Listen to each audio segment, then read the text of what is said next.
자, 그러니 이제부터 무작정 모든 걸 공부한다라기보다는 중요한 것과 중요하지 않은 것을 구분하고 중요한 것에 더 많은 신경을 써야 합니다. 분명히 같은 노력을 기울이고도 더 좋은 결과를 얻을 수 있으니까요. 자, 그렇다면 중요한 지식은 뭐고 덜 중요한 지식은 무엇일까요? 자, 지금부터 알려드리겠습니다. 안녕하세요. 콩나물맘 여러분, 콩나물쌤 전병규입니다. 오늘은 초등학생이 진짜 공부해야 하는 것에 대한 이야기를 해보려고 합니다. 많은 학부모님과 선생님께서는 많이 배우는 것이 중요하다고 생각합니다. 가능하다면 하나 더, 최대한 많이 공부하는 걸 필수라고 생각합니다. 그래서 아이들이 무엇 하나라도 빠뜨리는 일을 없도록 꼼꼼히 공부하기를 바라죠. 이런 생각은 더 많이 알면 더 좋다는 전제하에 따르는데요. 이 말이 맞는 말이고 또 당연하게 여겨지지만 꼭 그렇지만은 않습니다. 그래서 무엇이 더 중요하고 무엇에 더 신경 써야 하는지 오늘 한번 말씀드려 보도록 하겠습니다. 소크라테스는 지식을 크게 두 종류로 나누었습니다. 바로 첫 번째는 중요한 지식이고요.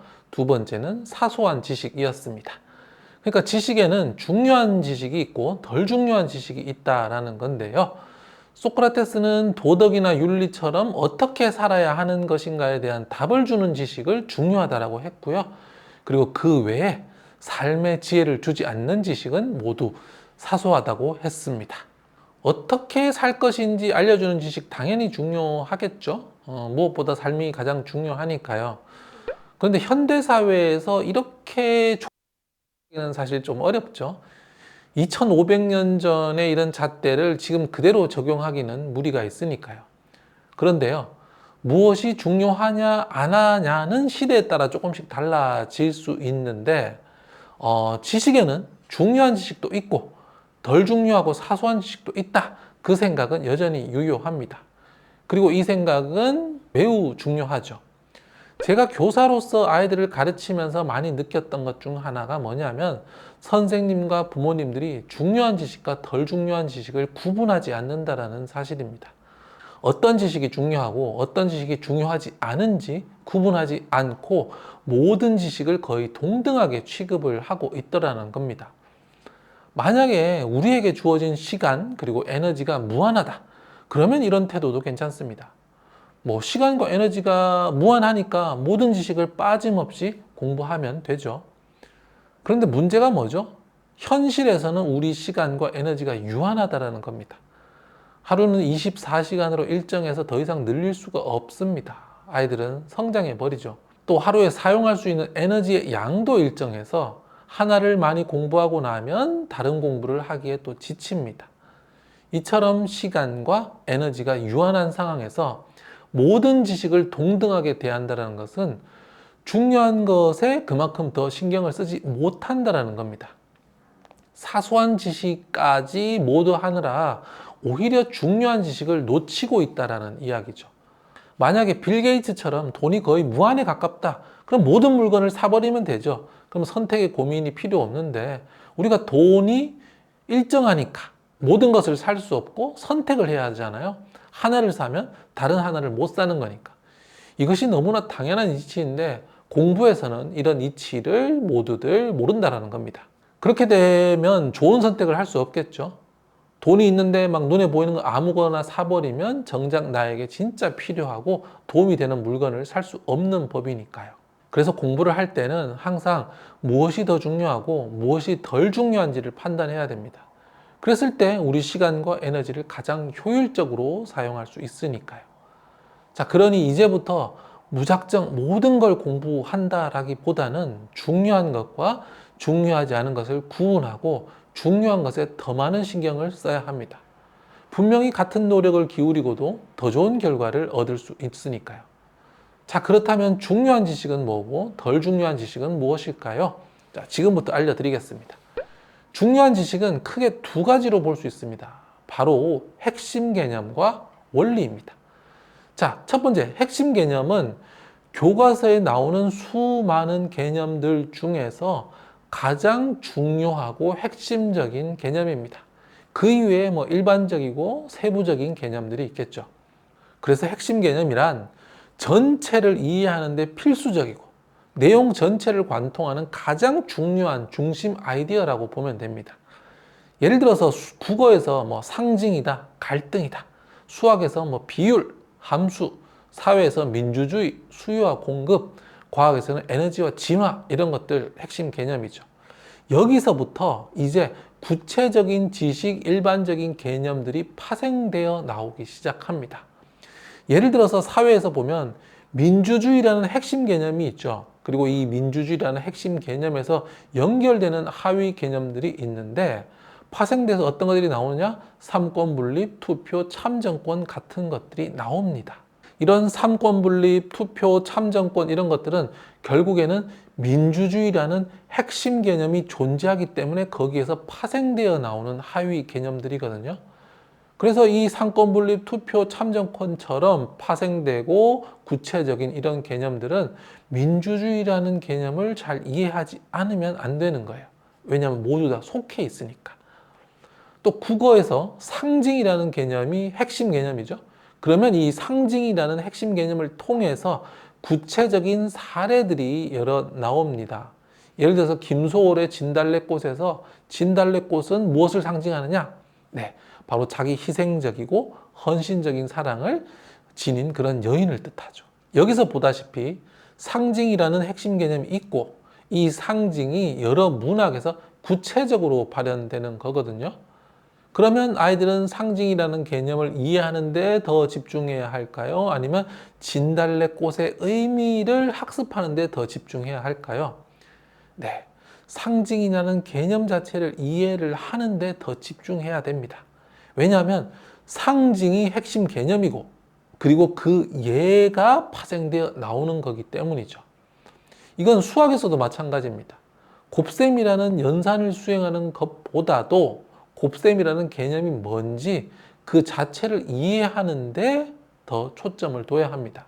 이렇게 해서 핵심 개념을 잡으면서 점차 파생되어 나갔을 때 지식들이 굉장히 탄탄하게 구성이 되는 거지 그냥 눈에 보이는 개별적 사례들이나 작은 개념들 하나하나에 너무 몰입이 된다면 전체적인 이해를 할 수가 없는 거죠. 자, 중요한 지식 두 번째는요, 바로 원리입니다. 자, 원리란 특정한 현상과 상황을 설명하는 법칙이라고 하죠. 자, 국어에서 원리는 대표적인 게 바로 문법입니다. 문장 성분은 호응해야 한다. 네, 주어와 서술어가 호응해야 한다는 것이 원리가 됩니다. 수학에서는 분수의 덧셈 생각해 볼 수 있는데요. 분수의 덧셈을 할 때 분모는 그대로 두고 분자끼리 더한다는 것 중요한 원리죠. 사회에서는 수요와 공급의 법칙, 가격은 수요와 공급에 의해서 결정된다. 과학에서는 작용 반작용, 네, 공을 벽에 던지면 공이 튀어나온다. 이런 것들이 모두 원리입니다. 원리는요, 수많은 구체적인 현상을 이해할 수 있는 추상적인 설명인데요. 그래서 원리를 하나 알면 굉장히 여러 장면에서 적용이 가능합니다. 그러다 보니까 당연히 개별적인 사실을 암기하고 기억하고 하는 것보다 원리 자체를 파악하는 게 훨씬 중요합니다.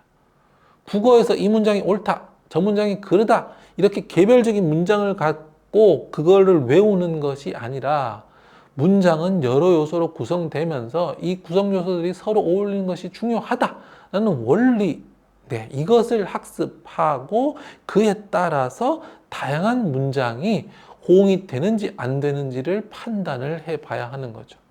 그랬을 때 새로운 문장을 접했을 때 옳은지 그른지 판단을 계속 할 수 있게 되는 겁니다. 수학에서 분수의 덧셈을 그냥 연산으로 그냥 기계적으로 하는 게 아니라 분수의 덧셈의 원리가 뭔지 이해해야 다양한 분수의 덧셈을 할 수 있고 문제가 변형이 됐을 때 풀 수가 있는 겁니다. 이렇게 핵심 개념과 원리가 중요하다고 말씀드렸는데요. 왜 핵심 개념과 원리가 중요하냐? 핵심 개념의 경우에는 그 교과 내용 전체를 전체적으로 파악하는 데 도움이 되기 때문입니다. 우리의 지식이라는 것은 개별적으로 저장이 되지 않고 서로 연결되어 저장되거든요. 그래서 핵심 개념을 중심에 꽂아두고 그 주변 사례들, 개별적인 구체적인 사례들, 예시들 이런 것들이 연결이 됐을 때 하나의 지식이 딱 자리를 잡게 됩니다. 그런데 핵심 개념이 없으면 얘네들이 다 따로 놀게 되거든요. 그러면 이해도가 훨씬 떨어지고 기억도도 떨어질 수밖에 없습니다. 그래서 이것들은 결국 어디에 속해서 어디에서부터 나오는 내용인지를 알아야 이 지식을 전체적으로 기억하기 좋게 보관을 할 수 있게 됩니다. 또 원리가 중요한 이유는 바로 전이가 되기 때문인데요. 전이가 된다, 전이가 가능하다는 말은 하나를 배웠을 때 그걸 바탕으로 좀 다른 상황에서도 사용을 할 수 있다는 뜻입니다. 반대로 전이가 불가능하다라고 하면 완전히 똑같은 상황에서만 사용할 수 있는 지식이 되는 거죠. 예를 들어 이런 겁니다. 흥부와 놀부의 주제는 탐욕을 부리면 안 된다라고 볼 수 있죠. 그랬을 때 흥부와 놀부의 주제는 전이가 불가능한 사소한 지식입니다. 그리고 토끼와 거북이의 주제가 어떤 일을 하든지 간에 성실해야 한다라고 한다면 이거 역시 사소한 지식입니다. 여기서 중요한 지식은 뭘까요? 네, 바로 핵심 개념인 이야기의 주제가 되겠고요. 원리는 주제를 찾아내는 방법이 되겠습니다. 그러니까 아이들은 뭐 샬롯의 거미줄의 주제가 뭐다, 뭐 만복인의 떡집의 주제가 뭐다 이런 식으로 배우면 안 되고 주제가 뭔가 이 주제라는 것에 대해서 이해를 하고 또 주제를 어떻게 찾아낼 수 있는지 그 원리와 방법들을 연습해야 하는 겁니다. 수학에서는요, 수학 연산에 대한 핵심 개념들 이해해야 되죠. 그리고 이들에 대한 풀이, 연산들이 어떤 식으로, 어떤 원리로 이루어지는지를 알아야 합니다. 자연수, 분수, 소수라는 이런 수에 대한 핵심 개념 알아야 되고요. 덧셈, 뺄셈, 곱셈, 나눗셈, 연산에 대한 핵심 개념 알아야 되죠. 그리고 이들이 상호작용하는 원리를 통해서 분수의 덧셈, 소수의 곱셈 이런 세부적인 연산들을 이해하고 수행할 수 있게 되는 겁니다. 사회 시간에는요, 역사에서 누가 무엇을 해서 몇 년도에 무슨 일이 있었다 이런 개별적인 사실을 외우는 공부를 초등학교 때는 하지 않는 게 좋습니다. 그보다는 역사적 사건의 인과관계, 이 사건은 왜 일어났고 이 사건은 또 어떤 사건을 불러일으키는지 또 어떤 지리에 어떤 사람들이 살고 있고 이런 개별적인 사실을 외우는 게 아니라 지리적인 위치가 어떤 식으로 생활에 영향을 끼치는지 그 원리에 대해서 생각을 해봐야 되는 겁니다. 과학 시간에는요, 개별적인 과학적 사실을 외우는 게 아니라 에너지라는 핵심 개념을 익히고 에너지 보존의 법칙 같은 원리를 익히고 과학적 문제 해결 방법, 논리적 사고력처럼 전이가 되는 능력을 키워야 하는 겁니다. 중고등학교에는 시험이 있죠. 그래서 시험에서 아주 지엽적인 내용이 나오기 때문에 이런 지엽적인 내용을 암기하고 기억하는 것이 중요합니다. 하지만 초등은 그렇지 않습니다. 초등에서는 내신도 없고 입시의 영향이 크지 않습니다. 그래서 이때는 아이들이 공부 머리를 기를 수 있어야 합니다. 공부 머리를 기르기 위해서는 이런 사소한 지식보다 중요한 지식에 확실히 에너지를 쏟아야 합니다. 이렇게 중요한 지식에 에너지를 쏟으면 전체가 한눈에 들어오게 되고 배움의 즐거움도 느낄 수 있게 되면서 지혜도 커집니다. 초등학생은 중학생과 다르니까요. 1점 더 따기 위해서 사소한 것 외우라고 하지 마시고 핵심 개념 원리를 가지고 생각하고 공부하고 고민하게 만드세요. 읽고 대화하고 쓰면서 계속 생각하다 보면 그런 핵심 개념과 원리를 머릿속에 탑재하게 되고 그것이 바로 공부머리가 되는 겁니다. 그러면 아이가 똑똑해지죠. 아이가 중요한 지식에 집중하고 있는지 사소한 지식을 외우느라 아까운 시간과 에너지를 쓰고 있지 않은지 꼭 잘 살펴보시기 바랍니다. 저는 계속해서 좋은 교육 정보로 돌아오겠습니다. 감사합니다. 콩나물쌤이었습니다.